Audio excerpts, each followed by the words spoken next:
Now, training energy systems. Now, if all you do is train weights in sets of 10, you are only really optimizing, ATP-CP energy system. The other energy systems become neglected.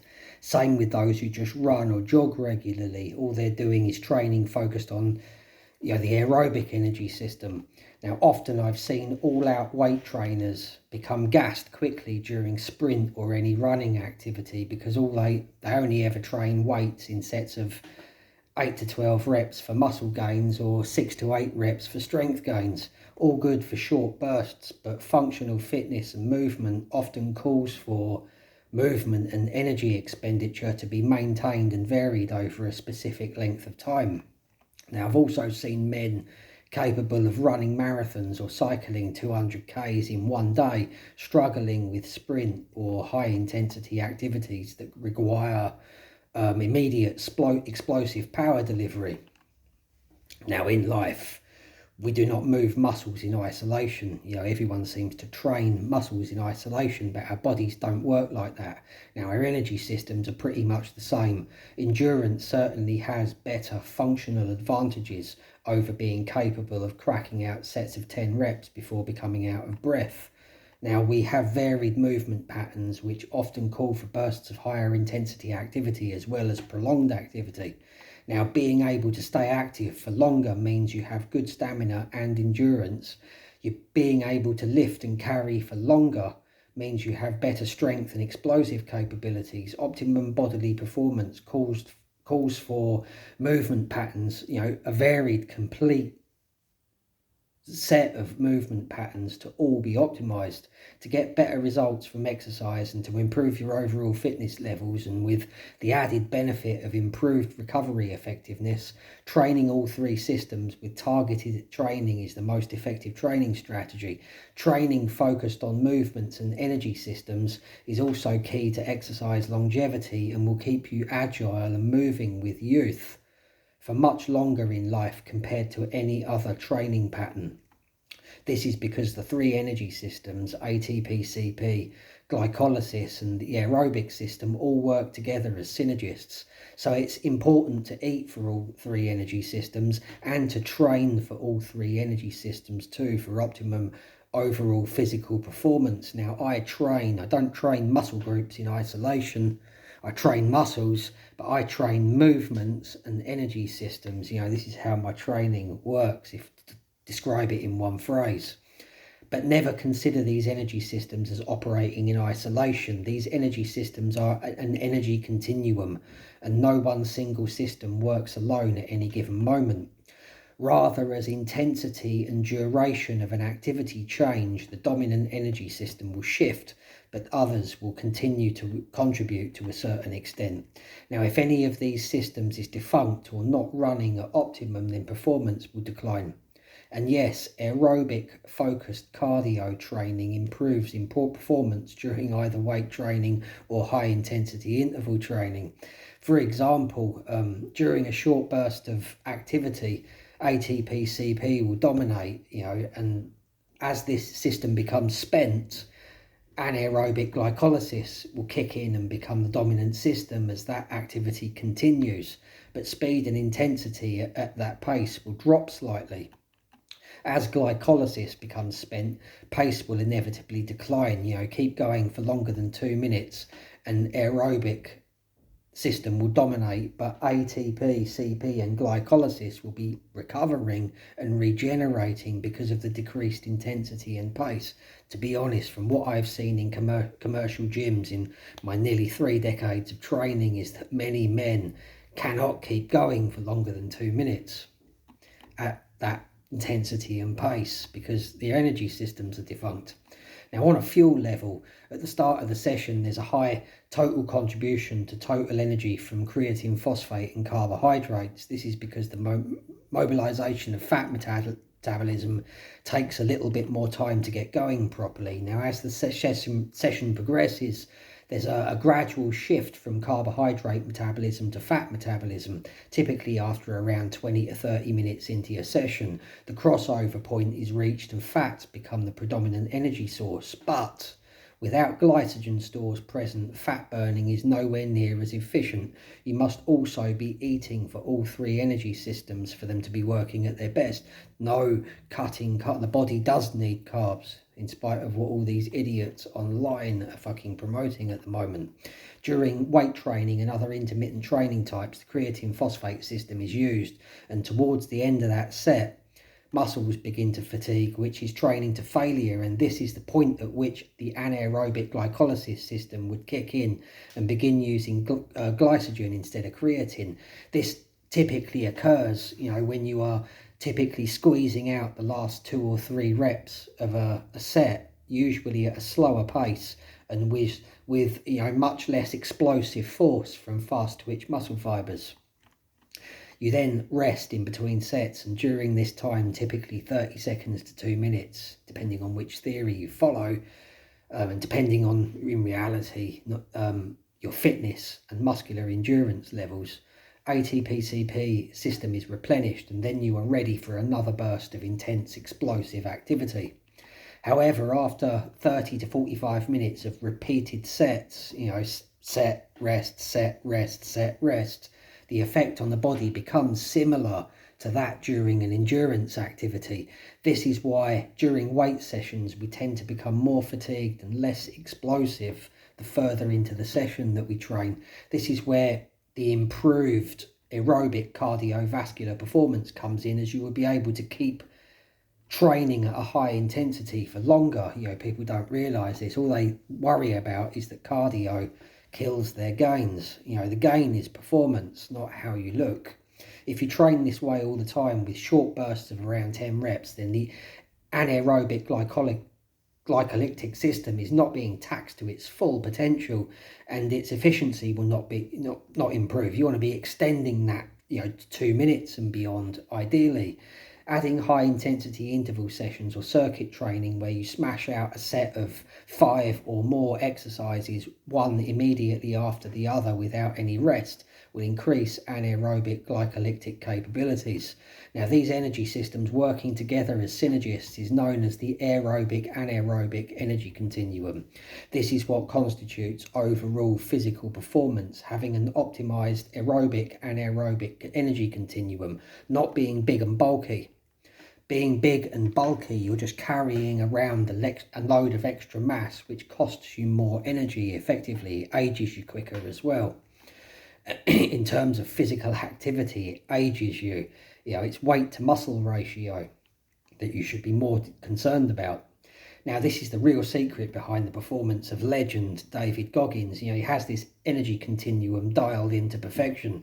He's a lean machine, no bulk there. He runs 2 hours per day. His optimized aerobic system enables him to train hard in all the other aspects of fitness as well. He's quite good, doing weight sessions. He seems to be, the epitome of good all-round performance. Now, search David Goggins, nickels and dimes, and you will see how effective that energy continuum is for him. Without great cardiovascular and muscular endurance, what he does in his nickels and dimes workout just wouldn't be possible, as it isn't for most people. The amount of oxygen we consume increases as either exercise intensity or exercise duration increases. There is also a corresponding increase in heart rate and an increase in respiration, either breathing harder or deeper. This applies when training at zone 4 threshold or zone 5, close to heart rate max. This is why on no count can cardio be neglected, because I've recently started using a Garmin watch, and I've noticed that during sets of 10, you're not hitting zone 4 or 5. It's a light workout when you consider the zones that you're getting into. Now, the point at which the body can no longer supply enough oxygen to the muscles to satisfy the demand for energy is when the muscles become fatigued and completely unable to continue. This is known as anaerobic threshold. Increasing your anaerobic threshold will also increase your athletic performance. Again, cardio will help you to do this. With improved cardiovascular performance, your body can keep muscles supplied with oxygen for longer. The best approach for training energy systems is variable training, incorporating exercise patterns that engage all energy systems, sprints, prolonged efforts, endurance. You need all of this to make it happen. You will never get this if all you do is train weights in sets of 10 reps or so all the time. The inevitable dark side to this is that carrying any extra mass is going to slow you down and burn you out much quicker. But this training strategy will keep you moving like youth for much longer in life. There are positives and negatives to anything. You lose some mass, but you gain, so many more years of training and being active and having the movement of youth. Now, task-specific training can be useful for preparing for known tasks that focus on a predominant energy system, but of course, when considering this, don't ever neglect the others. Now, here are some examples. To train the ATP-CP system, 10 sets of intermittent sprints, between 40 meters to 100 meters. Now, what you do is you do the sprint.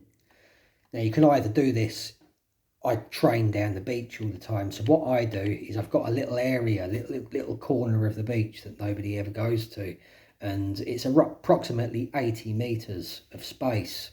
I'll do one intermittent sprint and then walk back to the beginning before repeating the set. Now, pace is 100% of your capability. Run as fast as you possibly can. Make a note of your fastest time and then stop the workout when your time drops below 20% of the fastest time, because when you get to this point, you're losing the training effect on the ATP-CP system. You must be explosive to train this system. You can also train this system using weights and resistance training as well. I will be making some practical videos about this in the future. Now, for the ATP-CP system, anaerobic glycolysis system combined, now it's best to train these two systems together rather than trying to hit anaerobic glycolysis exclusively, because like I've said previously, there's synergists.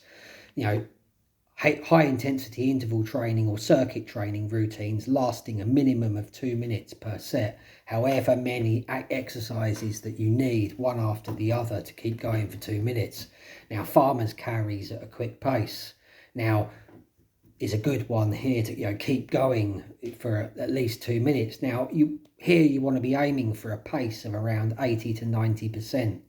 Now, you should ideally be trying to hit zone 4 to make the training effect on this system the most effective. Stop training if you're not able to remain in zone 4 for the duration of the set. Now, rest should be long enough to enable you to recover to the extent that you can perform the next set to moderate to high intensity. You want to be able, if you notice yourself dropping off from that 80 to 90% window, then you're losing the effect. Now, aerobic system is one of the most straightforward to train. Runs over distance are a really good way of training this system. 5 to 10 kilometers are the most ideal.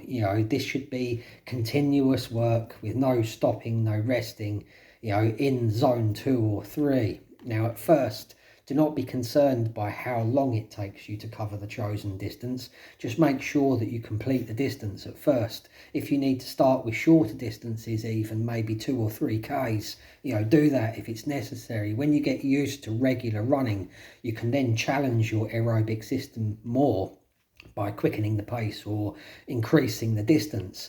Now, when you can hit 3 kilometers in 12 minutes or less, 5 kilometers in 25 minutes or less, or 10 kilometers in 40 minutes or less, or complete half a marathon or run continuously for 2 hours in a single session, then you are on fire with this.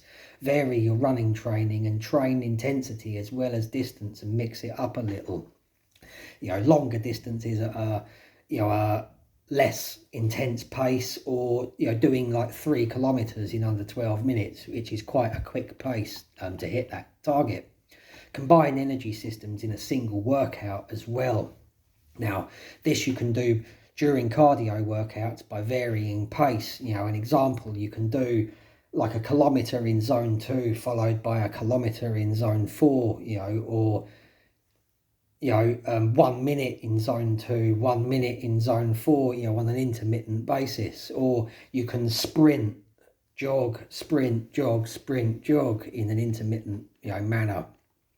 Now, another way is to do resistance training, a split with push-pull.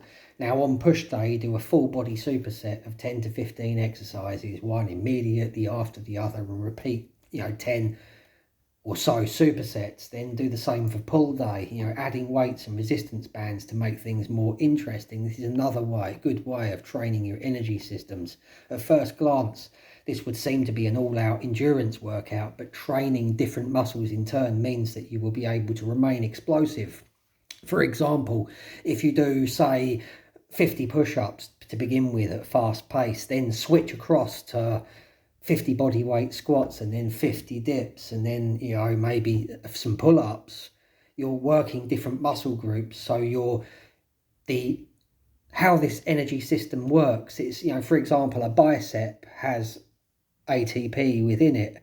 When you start to use your bicep during a workout, the ATP is being created to continue to fuel the bicep. So when you change muscle parts, you've still got ATP and the systems are keeping on. They'll keep on working and keep on working as you go through the full body routine. So it actually trains, it engages both the ATP-CP system, the glycolytic system, as well as the aerobic system. It's a really effective way at training energy systems. Now, do you need to abandon traditional strength training or weight sessions? No, of course not, because these can be a valuable inclusion to any varied training program. Just don't rely on it all the time. And optimizing your energy continuum will improve your performance in these sessions as well. One way that I train all three energy systems together is what I call the pyramid system. It's a workout that becomes progressively harder. So you're going up and up till it becomes harder, reaches an apex, and then you go all the way back to the beginning.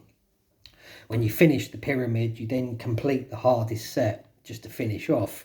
There's a description of how to do this in the video down below.